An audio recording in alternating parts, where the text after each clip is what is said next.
Now, the totals are still up in the air, but we have seen some new winter weather watches that are issued.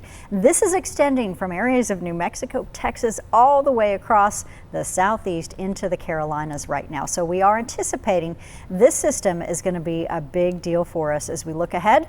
We're talking about this watch impacting folks with the threat of heavy mixed precipitation, snow, sleet, and yes, freezing rain. We may see some totals in the neighborhood of 1 to 6 inches. Again, the totals right now are uncertain, as is what type of precipitation and the timing of exactly how much and when we're going to see all of that. We do know that Saturday it looks to be the earliest onset, and Saturday morning at that for folks in the southwestern parts of North Carolina especially. Now we've seen our foothills and our mountains go under that watch as well. So what we can do right now is just to prepare you for the possibility that things are going to be pretty bad. In terms of what we have seen in recent years, we've had pretty light winter seasons and no massive ice storms. The last one that we've had was in 2014, where we had several power outages and trees coming down and over quarter-inch ice totals. But in the Piedmont Triad and parts of North Carolina, it may have been since 2002 since we've seen something this potentially impactful. So I do want folks to be prepared and get ready now. And if you're prepared, then this should ease us from dealing with some of the repercussions of this winter storm. We're expecting 1 to 6 inches of snowfall totals, at least for folks down to the south and west. I think we're going to see some higher totals potentially in the mountains, of course. Those are on the western facing slopes, higher elevations, but widespread power outages could develop, and potential here for 4/10 of an inch to 1 inch totals of ice. Yes, 1 inch.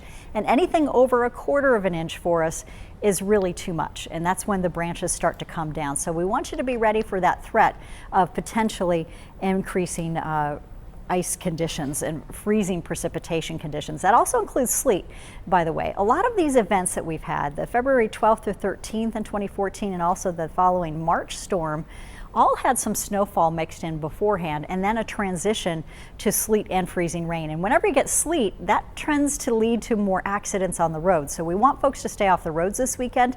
And then in 2002, this is one of our state's worst ice storms. If anyone remembers that, I was here. I remember a lot of folks were without power and all across the counties. So especially the southern Piedmont heading out toward Charlotte. We had lots of trees down area wide, and this is when disaster declarations get issued. Now we're looking ahead. We've got temperatures today sitting in those low 40s at the moment to upper 30s, and you feel more like the mid 30s out there because we still have a little bit of a breeze. So wind chill values, not horrible going into the system, but the temperatures are going to cool down too behind the next couple of days. So we've got sunshine today. We'll have a few clouds in the mix in the mountains. Possibility we might get a passing shower as we get you through early Thursday, and even some freezing rain to start the morning there in the mountains. But it's going to be light and not as impactful as the weekend system. 45 degrees in the foothills. We've got temperatures down into the 30s overnight, and with cloud cover that keeps us from dropping too far. 47 today, good sunshine. And then we talk about those overnight lows that are manageable compared to where we're heading. We're talking 20s, teens, and 30s to near freezing for several days in a row. And that's when we get into trouble, depending on what we see out there. If it's just snow, that would be the best case scenario. It was looking like it was a more snow event, a week out from Saturday. Now things are changing. As we get closer to the day, it's very common for some of our models to start flip-flopping. And then as we get closer Thursday and into Friday, our models become in better agreement. So we have a better understanding of how the atmosphere aloft is going to help us out or hurt us. So snow and ice potential for high totals. We've got the impacts for power outages and travel. That's really going to be pretty significant. All right, so we're seeing a little bit of rain ahead of the system. We've got an area of low pressure that's developing down in the south. And with that, Friday night into Saturday, we're going to see it travel across the southeast. So from Arkansas into parts of Tennessee, northern Georgia, and Alabama. We'll see some of that snow begin to fall, we believe, as early as the afternoon hours for the Piedmont Triad into the evening. And then a transition line is going to happen. And so that is what we're looking at right now, is a bigger factor and a bigger concern. This could translate to much more in the way of higher ice totals than snow totals.